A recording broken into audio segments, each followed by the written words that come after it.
ಅದ್ರಲ್ಲಿ ನಾವು ಕಿತ್ತಾಡಿದ್ರೆ ನಾವು ಬಿದ್ದು ಹೋಗಿಬಿಡ್ತೀವಿ ಅನ್ನುವಂಥ ಒಂದು ನಂಬಿಕೆ ಇವತ್ತು ಮೂಡಿದೆ. ಅದೇ ಕಾಲಕ್ಕೆ ಗ್ರೇಟರ್ ಬೆಂಗಳೂರದ್ದು ಅದ, ನಾವು ಕಿತ್ತಾಡಿದ್ರೆ ನಾವು ಬಿಟ್ಟು ಕೊಡಬೇಕಾಗ್ತದೆ. ಇಲ್ಲೇ ಅದಕ್ಕಾಗಿ ಒಬ್ರಿಗೊಬ್ರು ತ್ಯಾಗ ಮಾಡುವಂಥದ್ದು, ಕೂಡಿ ಹೋಗುವಂಥದ್ದು ಅವಶ್ಯ ಅಂತೇಳಿ ನಡೆದ ಮೀಟಿಂಗ್ ಹೈಕಮಾಂಡ್ ಅದನ್ನು ಡೈರೆಕ್ಷನ್ ಮಾಡಿದೆ. ಅದನ್ನು ಸ್ವತಂತ್ರವಾದ ಮೀಡಿಯಾಗೆ ಬೇಕಾಗಿರುವುದು ಸ್ವತಂತ್ರ ಧ್ವನಿ. ಆ ಸ್ವತಂತ್ರ ಧ್ವನಿ ಉಳಿಸಲು ನೀವು ಮಾಡಬೇಕಾದದ್ದು ಇಷ್ಟೇ. ಅದೇನಪ್ಪಾ ಅಂತಂತಂದ್ರೆ ನಿಮ್ಮ ಕೈಲಾದಷ್ಟು ಸಹಾಯ ಈ ಚಾನಲ್ಗೆ ಮಾಡಿ ಹಾಗೂ ನಿಮ್ಮ ಧ್ವನಿಯನ್ನು ಕಾಪಾಡಿಕೊಳ್ಳಿ.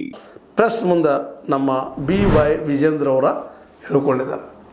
ಹೌದು, ನಾವು ಕೂಡಿ ಹೋಗ್ಬೇಕು, ಬಿಟ್ಟರೆ ಕೆಡ್ತದ, ಅದಕ್ಕೆ ಜೋಡಿಯಾಗಿರ್ಬೇಕು ಅನ್ನೋಂಥ ನಿರ್ಧಾರಕ್ಕೆ ಹೈಕಮಾಂಡ್ ಬಂದದ. ಜೊತೆಗೆ ಆ ಮಾತನ್ನು ಪಾಲಿಸೋದಕ್ಕೆ ವಿಜೇಂದ್ರ ಅವರು ಸಹಿತ ರೆಡಿಯಾಗಿದ್ದಾರೆ. ಅಂದ್ರೆ ಈ ಮುಂಬರುವ ದಿನಗಳಲ್ಲಿ ಚುನಾವಣೆ ಗೆಲ್ಲೋದು ಒಬ್ಬೊಬ್ಬರಾಗಿ ಹೋದ್ರೆ ನಮ್ಮನ್ನು ಸೋಲಿಸಿ ಬದುಕಿ ಸರಿಸ್ತಾರಪ್ಪ ಈ ಕಾಂಗ್ರೆಸ್ಸಿಗರು. ಅದರಲ್ಲೂ DKC ಅದರಲ್ಲಿ ಬಲಿಷ್ಠ ಇದ್ದಾರೆ. ಯಾಕಂದ್ರೆ ಆರ್ಥಿಕವಾಗಿ ಸುಭದ್ರಿದ್ದಾರೆ, ಪಕ್ಷವನ್ನು ಸುಭದ್ರ ಮಾಡ್ಕೊಳ್ತಾ ಇದ್ದಾರೆ. ಅದೇ ಕಾಲಕ್ಕೆ ಈಗ 4 ರಾಜ್ಯಗಳಲ್ಲಿ ಕಾಂಗ್ರೆಸ್ಸು ಅದ, ಮತ್ತು ಹಿಂದೆ ಇದೆಲ್ಲ ರಾಜಕೀಯ ಮಾಡಿದ್ದದ ಕಾಂಗ್ರೆಸ್ಸು. ಇಂಥ ರಾಜಕೀಯನ ಹಿಂದೆ ಮಾಡಿದ್ದದ.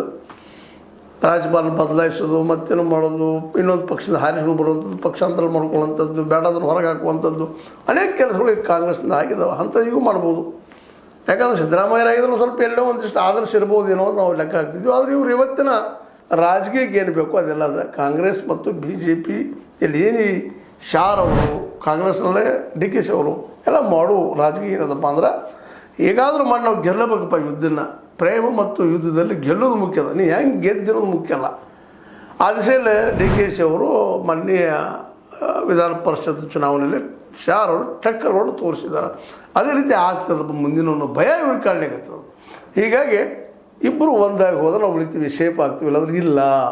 ಯಾಕಂದರೆ ಇವತ್ತು ಕರ್ನಾಟಕದಲ್ಲೇ ವಿಶೇಷವಾಗಿ JDSನಲ್ಲಿ ಸಹಿತ ನಾಯಕರು ಯಾರು ಉಳಿದಿಲ್ಲ. ಅಪ್ಪ ಮಕ್ಕಳ ಪಕ್ಷ ಅಂತ ಹೇಳ್ತಾರೆ, ಟೀಕೆ ಅದ್ರ ಮೇಲೆ.